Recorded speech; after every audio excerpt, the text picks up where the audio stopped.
Good early afternoon. We are live. I'm Andy Andrews. You've joined us for the Blue Plate Special. We're broadcasting from Orange Beach, Alabama. We are here in the financial district of Orange Beach, and we have a lot of things going for us here. Weather is one of them today. It's like really nice. It's not hot. Chandler Danner. So it's a beautiful day where you are. Good. I went fishing yesterday. You know what I caught? Nothing. I fished 3 different places and caught nothing. I even fished with my youngest son, Adam, the fisherman, and I caught nothing, which, he didn't catch nothing. He caught something, but, I'm still kind of aggravated about that. I used to think that I was a good fisherman, and I really thought I was pretty hot, but evidently not. But now I compare myself to Adam, and Adam's like a 10, and I used to think I was like a 10, but compared to Adam, I'm like a 6. So we were fishing for flounder last year, and flounder, so that's something you got to know what you're doing. I mean, you can catch 1 or 2 by accident, but if you're going to catch, more than 1 or 2, you got to know what you're doing. You got to know where to go. You got to know how to do it when you get there. And I was standing right next to Adam, and we were like literally 8 feet apart, fishing the same area, standing in the water, same lure. We're using same lure, same pound test line, and I caught 2, and Adam caught 11. So I don't even get it. I don't even get it. Dina Kilpatrick, how you doing? Judy Hess, Judy Martin Hess, Judy Hess Martin, whichever one you are. What are you, by the way? She is Judy Hess, the mom, but she is Judy Martin of the Martins. And if you don't know who the Martins are, you need to go on YouTube and Google the Martins. They're unbelievable, award-winning 2 sisters and a brother. Linda Daniels, Randy Gove, Marta Scragg, Anita Scroggins, Pam Shepard, Loretta Wade. We're glad you guys are all here. Keith Spiva, the moon is not right. Well,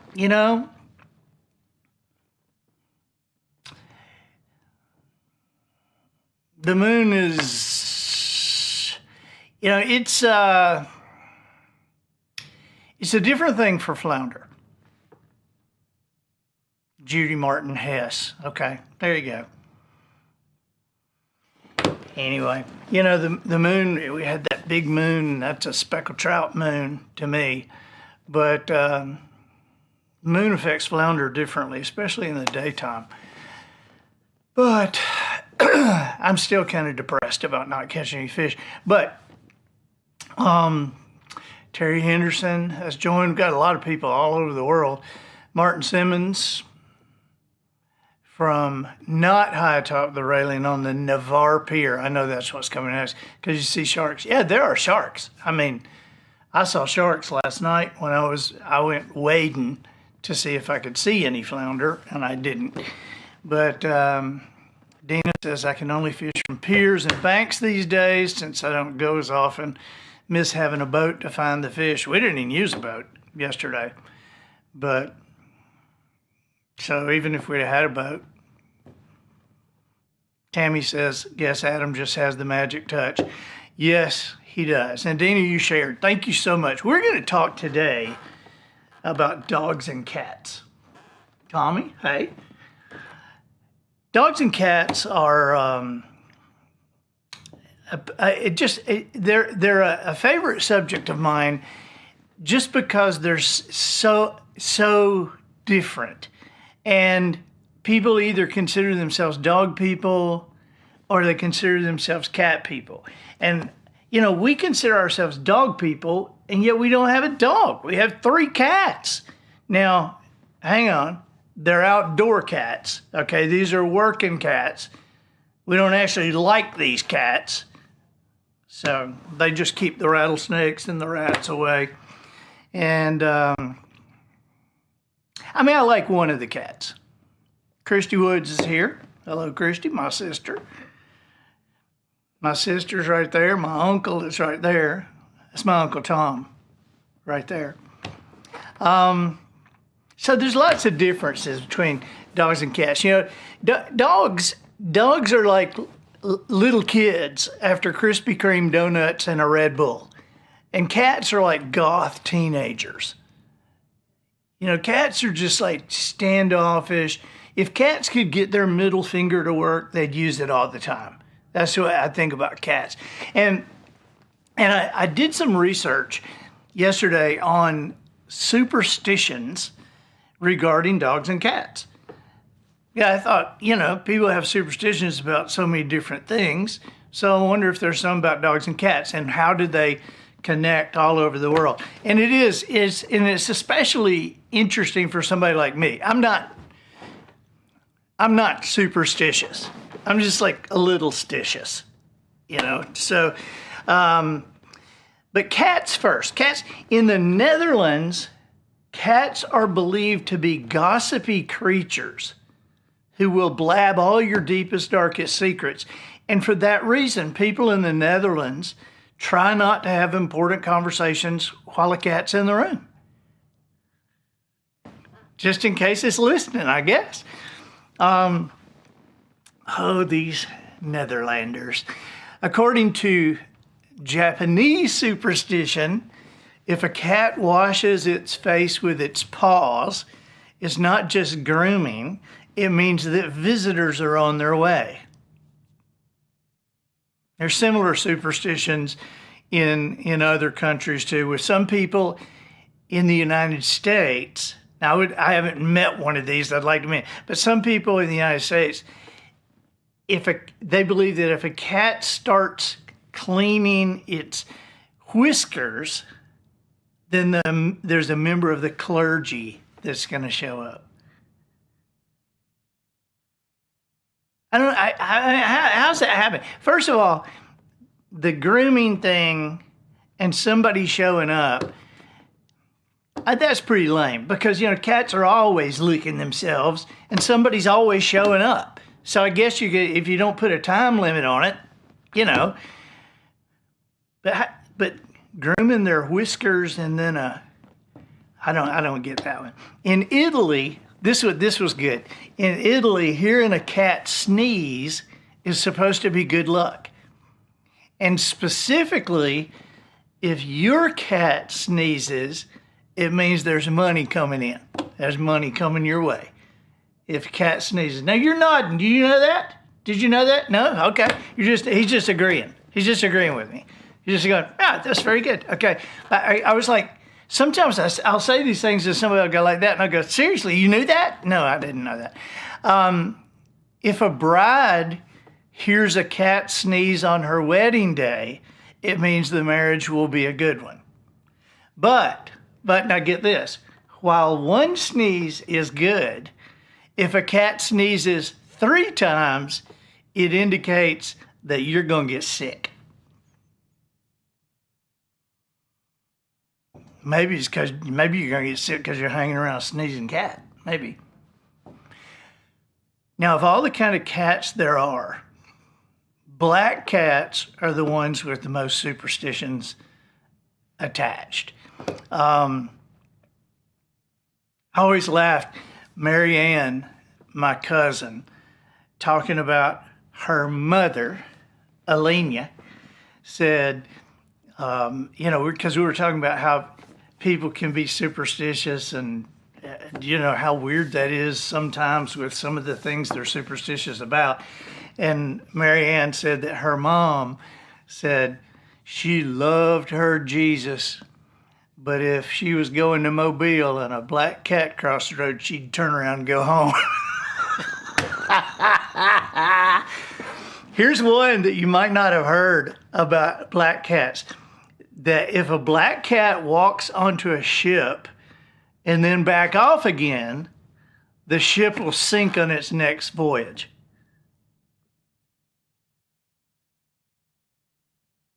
According to an Irish superstition, though, black cats were actually good luck for a ship. Well, yeah, I guess if they stay on. But if they walk off, I'd figure out a way to keep that cat from walking off. If we're going to sink, you're going to sink too. In parts of Southern Europe, superstition is that if a cat jumps across a person's grave, they will rise again as a vampire. And so this idea spread beyond Southern Europe. And writing in the late 19th century, William Henderson recounted that, I mean, this is like a real thing, that in England, a cat once jumped over the coffin during a funeral, and no one was willing to move until the cat was killed. Now, you know, I think about that. And I think about the time that happened. Okay, so think about this. Everybody's sitting in a church or a funeral home or wherever it is. And a cat jumps over the coffin, and everybody's so scared that they are not going to move until that cat is killed. Now, but who's going to kill a cat? I mean, nobody has cell phones. Nobody's, you know, everybody who could kill the cat is there. Everybody who wants the cat killed is there. So what are the odds that this cat's just going to walk out down the street and somebody's going to kill it so everybody can stand up? I mean, I guess they're probably still sitting there. Okay, although pop culture has turned cats into the symbol of eternal singledom. Have you noticed that? On movies and TV shows, single people have cats. But according to Pennsylvania Dutch tradition, this German thing, cats can help a woman who is anxious to get married. All she has to do is feed the cat from her shoe.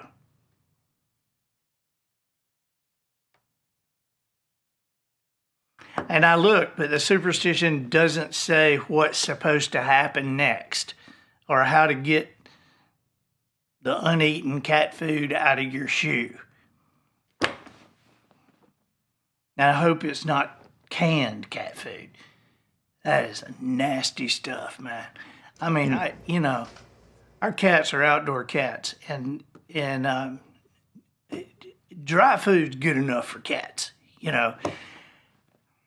You know, that makes me think, Andy, on first week of December, we had a German tradition of putting our shoes out outside the house on December 5th, and you fill them up with carrots and all that stuff. No, not cat food, but carrots and grass. And then if the reindeer are supposed to come early, and they'll eat that stuff, and one gift will be left in your shoe, and that means you're in good standing for Christmas. But if there's coal in the shoe, then you've only got 20 days to shape up before Santa comes. But just thinking about this, I'm like, I guess Germans just have a thing for animals eating stuff out of their shoe. I guess. How often did you get coal in your shoe? Never. No. I know you don't believe it. I don't believe that.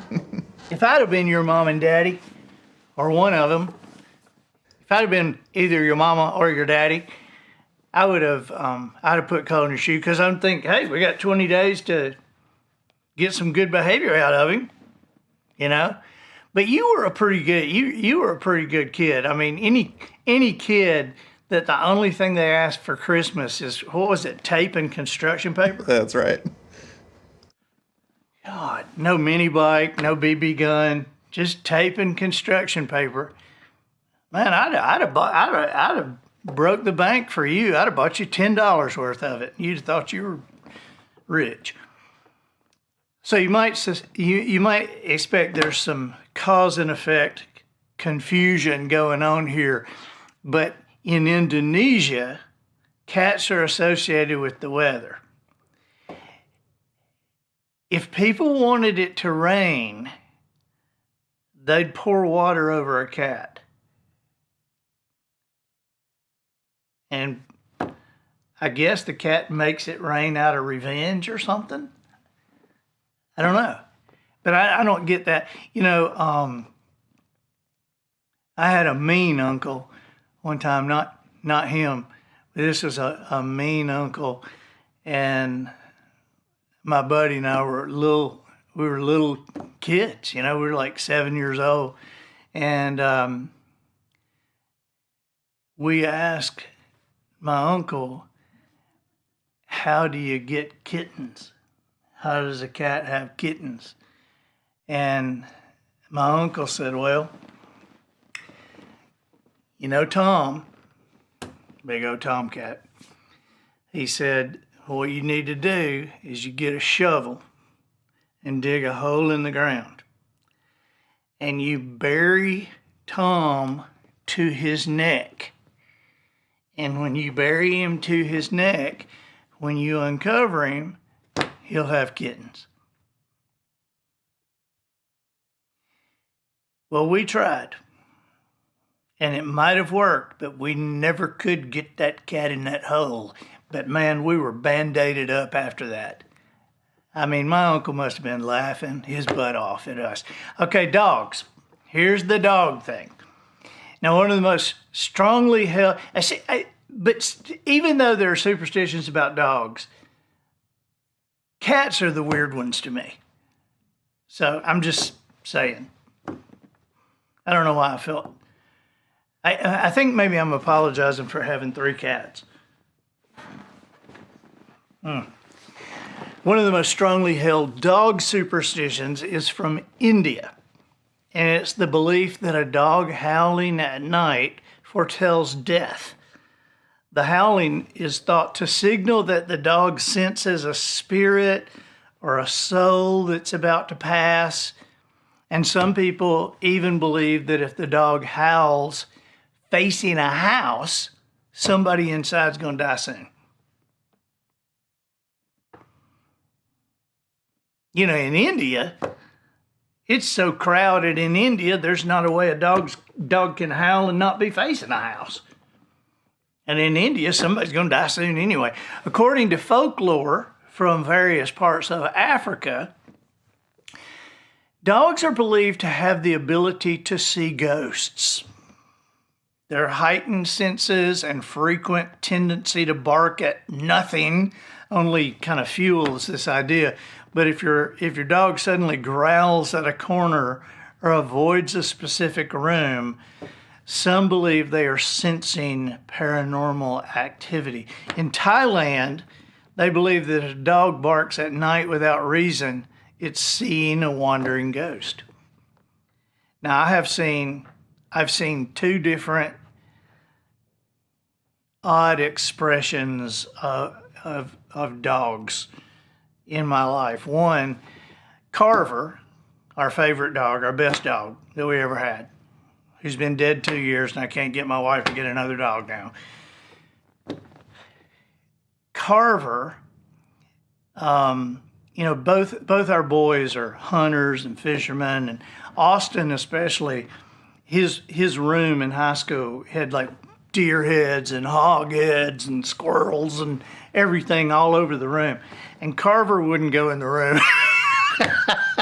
And if you made Carver, he said, Carver, get in here. He would come in and he'd be going. It was hilarious. But then here's a serious one. We had been, Polly and I had been at some church thing where somebody, now, look, I'm not trying to convince you of anything. I'm just telling you what happened, okay? It's just a good story, so I'm just telling you what happened. I'm not trying to convince you, not trying to get you throw your troll dolls away, even though you might after you hear this. But we were at this church thing, and somebody had said, some of the things that you just don't need to have in your house. You don't need to have African masks, those occult mask-looking things. Don't need to have those in your house. And one of the things that this person said was, these troll dolls, those little dolls with the hair coming up and the bug eyes, those are bad. They're bad to have in your house. Don't need to have those in your house. And so, we listened. We didn't have any masks or anything in our house, and honestly didn't know we had a troll doll, but we had a dog right at that time named Lucy. And Lucy was the Dalmatian. And so this room that Polly used as her office, it had a counter and then shelves back here. And so Lucy, when she's walking, is below the counter, so she obviously can't see anything on the shelf, especially in the back of the shelf. But she started just going nuts, and Lucy didn't bark that much, she just went nuts. And we said, what is going on? We went back in there, and she was lunging at the counter, and we're like, what is she doing? And then she would back away, and she'd get up on her back legs and put her front legs up on that shelf and lean toward, or up on the counter and lean toward the shelf, and then back away, just falling down. And we were like, what is going on? Is there a mouse up there or something? There's something up there? And she kept doing this, and we looked up there, and Polly and I saw this little bitty troll doll at the same time. And so in that office was hardwood floors. And so I picked it up and said, is this what she's upset about?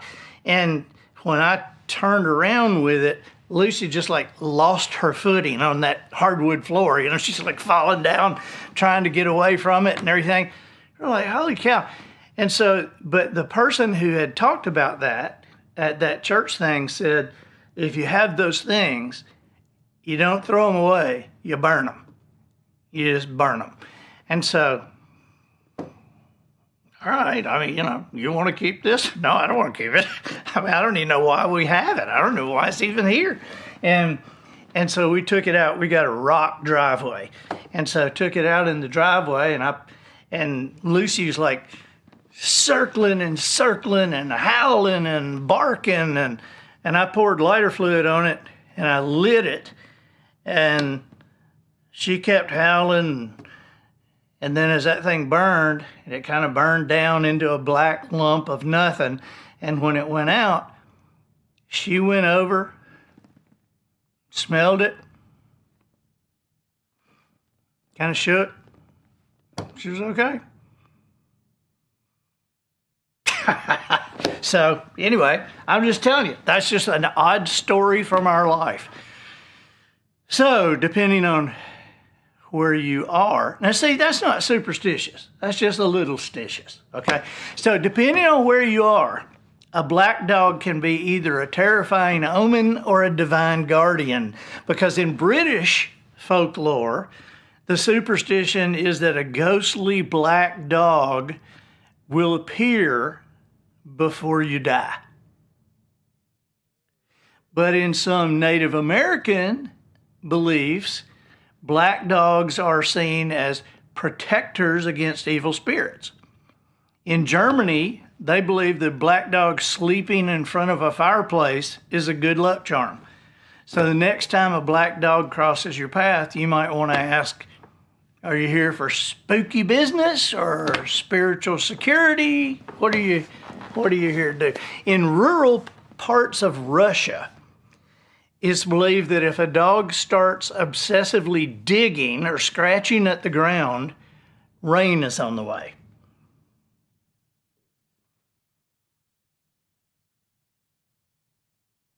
Now, I'm thinking,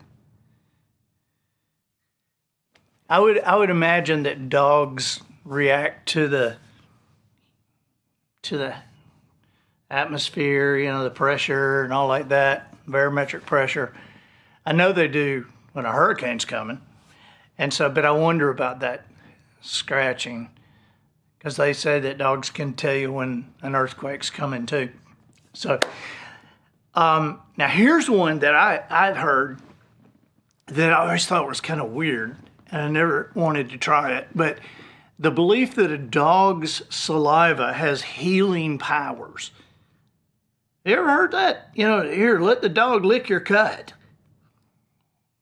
But this thing dates back to ancient Greece and Rome, where dogs are even associated with healing because of pagan temples allowed dogs to lick the wounds of the sick.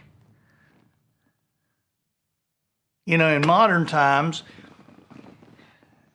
this superstition lingers in, and I'm just saying what I found in research. I'm not trying to make anybody mad or anything, but it says this superstition lingers in some rural areas where some people still let their dogs assist in wound care.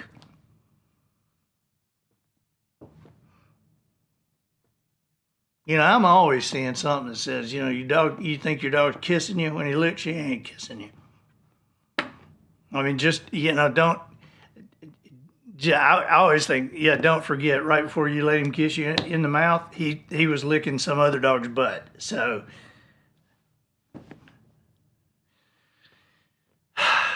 I'm thinking the dog licking, I think that's more gross than helpful. It's like an old school canine Band-Aid, It's like, we don't have any alcohol, so here, let the dog lick your cut. In Middle Eastern culture, stepping over a dog, even by accident, is believed to stunt the dog's growth.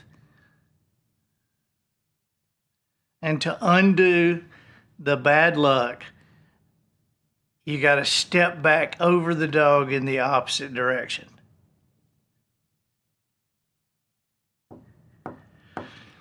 Okay. Well, let's finish this up. I spend a lot of time thinking about dogs and cats. And the more I do, the more I realize they're not just animals. These are walking, breathing punchlines about human nature. Maybe it's what we're reading into them. But if you take like ownership, for example, I think a dog probably looks up at you and think, wow, you're just God. But a cat looks down at you and thinks, wow, I'm God.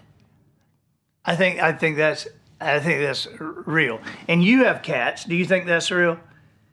But you have a cat that won't quit chasing the red laser light. Yeah, it's not the brainiest of animals. No. It's like you'd think you would learn. Okay, but this thing about, wow, you must be God, or cats going, hey, I am God. One is worshiping a person and the other is ruling the person. But they both display that attitude. What about mealtime? You feed a dog the same bowl of dry food every single day and he'll act like it's Thanksgiving. I mean, it's just like, oh my gosh, it's just pure gratitude. You feed a cat a fresh salmon fillet from Publix, he'll sniff at it and look up at you and go, really? This is the best you could do? All right. I mean, it's not about the menu, it's about the attitude. When it comes to security, the difference even gets weirder to me. Because a dog will go to war with the UPS guy every single day. Just DEFCON 1, teeth bared, full alarm. But you let a burglar walk in on a cat, the cat would just sit on the couch watching, probably think, those shoes don't go with that jacket.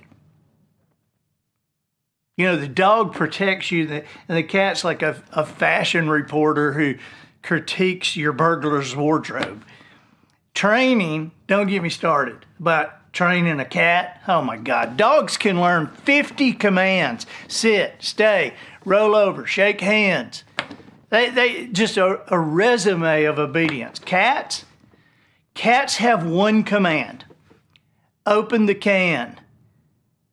And who obeys the order? We do. They're not the students. They're in charge. Cats don't do tricks. They do favors. If they're in the mood. And you know, their timing for affection, dogs want affection all the time. Morning, noon, midnight, they're ready. You can wake them up out of sleep. Oh, you know. And cats will wait until your hands are completely full, you're balancing a glass vase, or you're typing on your laptop, and that's when they say, now would be a perfect time for me to love you. And that's not affection. That's mischievous devilment. That's like sabotage disguised as love. I think the biggest difference between dogs and cats is loyalty. Because a dog would take a bullet for you.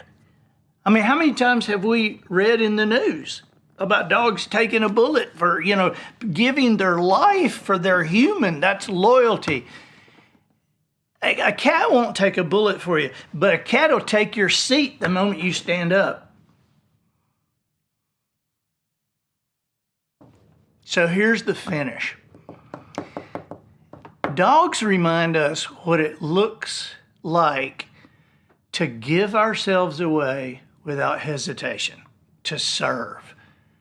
Cats remind us what it looks like to put ourselves first without apology. And the truth is, both are examples of human nature. Anyway, thank you guys for being with us today. Leslie Potts, everybody's agreeing about the cats.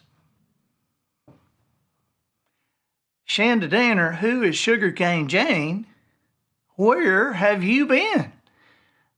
Are you not? I know you watch the podcast, and that's Sugarcane Jane's music. Are you a Wisdom Harbor person? Surely you are. If you're not, you have to subscribe today, so that when I ask you next time, you'll say, "Of course I am." What do you think? Because Sugarcane Jane is a musical contributor. In fact, aren't we about to hear some Sugarcane Jane music? Watch this. This is Sugarcane Jane. Bye-bye.